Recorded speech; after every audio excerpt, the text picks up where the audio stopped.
kulanti wacan oo wanaagsan saaxiibayaal gebi ahaantiinba halkani waa Maxamed Amiir janaal gacmo furan ku soo dhawaada ayaan idin leeyahay hadii imika uu kugu horeeyo fiidiyogan fadlan subscribe inoo saar oo kamid noqo asxaabta la xiriirta janaalkani sidoo kale hadaa kamid tahay asxaabtii hore inoo la joogtay waad ku mahadsan tahay dhiirigelintaada iyo la joogistaada waayahay maanta waxaan rabaa inaan idin soo gudbiyo fiidiyoyadii aad ugu barateen janaalkan fiidiyoyo ka duwan waa sidoo kale aan ka dhigi doono taxanooyin dhacdooyinka caalamka waxyaabaha ugu yaabka badan ee markaas la hadal hayo ayaan jeclaystay in mar walba aan idila wadaago oo kaliya aanan ku ekaanin fiidiyoyada challenge-ga iyo prank-ga waxyaabaha ceenkaas dhanka kalena aan u faa'iideeyo dadka jecel in ay la socdaan waxyaabaha ka dhaca caalamka sida dhacdooyinka la yaab kale gabadhan iminka idin muuqata waxa la yiraahdaa Maria Camila waa 17 jir u dhalatay dalka Colombia gabadhani ayaa waxay waayeen reerkeeda ay mudana way baadigoobayeen baadigoob loogu jiray gabadhani ayaa waxa uu qaatay in ugu dambeyn la soo gaarsiiyo familkeeda dhacdo la yaab leh balse dhacdadan intaan u guda galin ayaa waxa rabaa inaan idinkaga hordhaco gabadhani waxay ka dhalatay qoys beeraley ah iyada iyo qoyskeeda ayaa waxa beertooda la soo dhigay nin meeda oo qoorta ka jaran ayagu arinta la yaaban oo dhacdadani la yaab kale ay la kulmeen ayaa hadana waxa la afduubtay Maria iyo gabar kale labadaasi gabdhood ayaa waxa afduubtay kooxo burcada oo ku sugan wadanka Colombia iyo qaaradda Latin America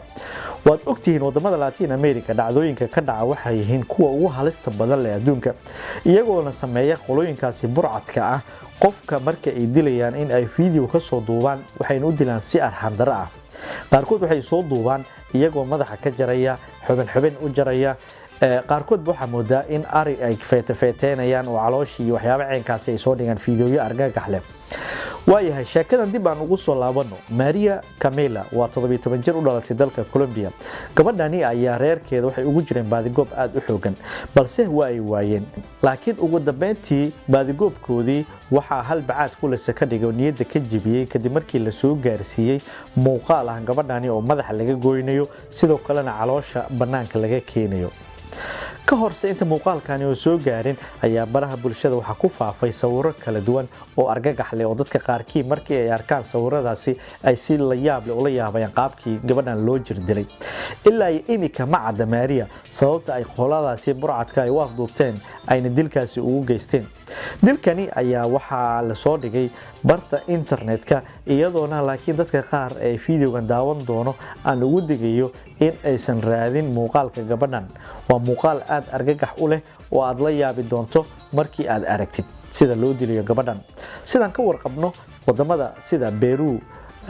Colombia wadamada kale sida Brazil Argentina wadamada Latinka waa cawaan dadkan waxay u dilaan si la yaab leh waxa jira kooxo ayagu burcada oo dadka ka kaluumaysta qofkii marka ay doonaan danahooda ka fushaan kadibna dila sidoo kale booliska iyo wadankaasi xukuumadihiisa ayaa hadana la dhihi karaa malahan awood sidaas u weyn maadaama la soo dhigo cadeemo fara badan gabadhii ama qofkii uu la dilayo hadana way adag tahay sida ay u soo qabtaan